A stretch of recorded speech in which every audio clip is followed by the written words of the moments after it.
es impecable, Fantasma, y el gol. Bueno, se terminó. Se acabó el partido. Terminó el partido, amigos. Terminó el partido. Clasificó el Bucaramanga. Bucaramanga a la final.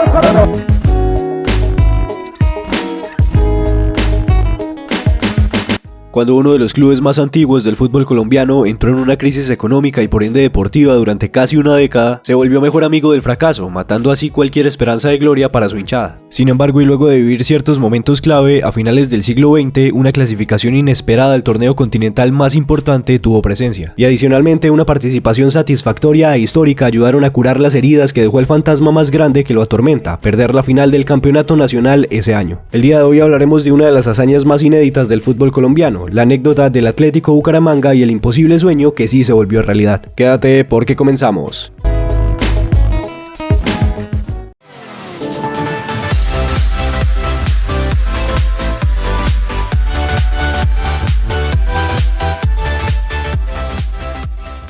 Pero para hablar de este proceso que más que nada demuestra cómo un proyecto deportivo tiene sus frutos, hay que evidentemente saber de quién estamos hablando, y es que siendo realistas, poco y nada se conoce acerca del Club Leopardo. En la actualidad, el Atlético Bucaramanga se mantiene en la primera categoría, aunque no siendo el mismo gran equipo que sí consiguió por esos años de los que estaremos hablando. Aún así, cabe recalcar que con más de 70 años de historia, su modestia lo ha privado de ganar algún título de verdadera importancia.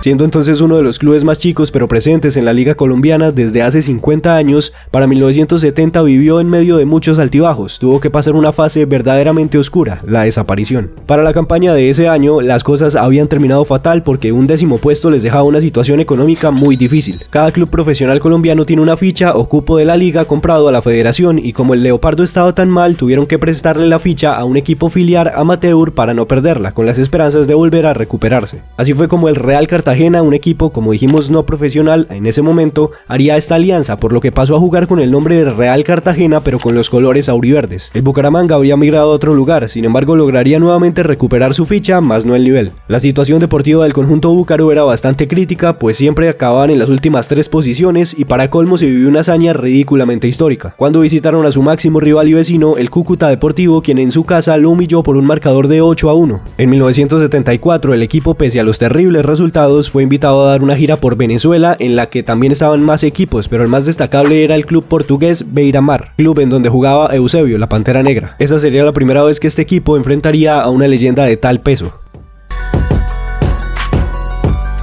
Tras unos años de procesos de entrenadores extranjeros, para 1977 la solidez llegó al Atlético Bucaramanga, que desgraciadamente, aunque llegaban a fases definitivas, siempre se les escapaba la oportunidad de llegar a una final y disputar mano a mano la tan ansiada estrella para ese momento. Pero si de leyendas rivales hablamos, el equipo Leopardo tuvo la dicha de recibir en su propio estadio a la figura de Diego Armando Maradona. Era un partido amistoso contra el Argentinos Juniors, el cual sorpresivamente, y aunque el conjunto albiceleste con el barrilete cósmico había crecido en todo sentido, el resultado de tal encuentro fue un 1-1, un gol de Diego y otro de Jorge Ariza para cerrar el marcador en el estadio Alfonso López.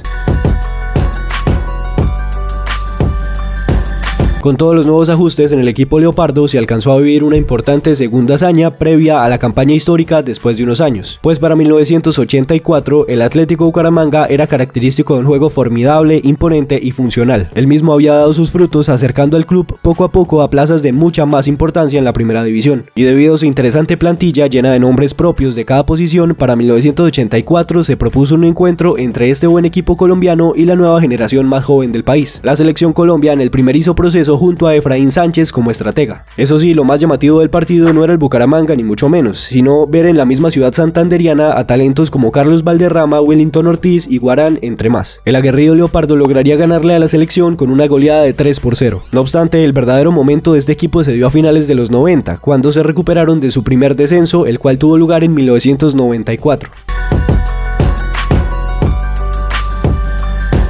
Un Atlético Bucaramanga que poco a poco se incorporaría a la primera división colombiana con un nivel similar a los más grandes del país. Todo ello trajo sus frutos para la temporada 96-97 en un formato de juego súper extraño y complicado. En medio de un montón de tablas, reclasificaciones y enredados cruces, habían 2 caminos para llegar a la gran final del torneo. La primera forma era quedando entre los 4 mejores al finalizar un todos contra todos para ir a un grupo final en el que quien saliera líder tendría el boleto a la final. Y la otra manera era la más complicada, por supuesto la que tuvo que tomar el equipo Leopardo. Este complicado camino tenía el nombre de Torneo de Adecuación, en el que los mejores 8 clubes que no ganaron tienen un nuevo chance, luchando por ese segundo cupo para la final. Entrando en materia, para aquella campaña histórica y fatídica al tiempo, el primer equipo en conseguir el boleto a la final de diciembre fue el América de Cali. Por otra parte, en el mencionado Torneo de Adecuación, luego de meses se ubicaron en la llave semifinal el Atlético Bucaramanga y el Deportes Quindío, dejando atrás a grandes e importantes clubes a los que estos dos modestos cuadros habían dejado sin chance alguno. Tanto el Leopardo como el Quindío se enfrentarían en un partido ida y vuelta para ver quién sería el rival en la gran final contra la Mechita. Pero no solo eso, sino que también ganarían un cupo directo a la Copa Libertadores de América, y entonces ahí el sueño se hizo realidad.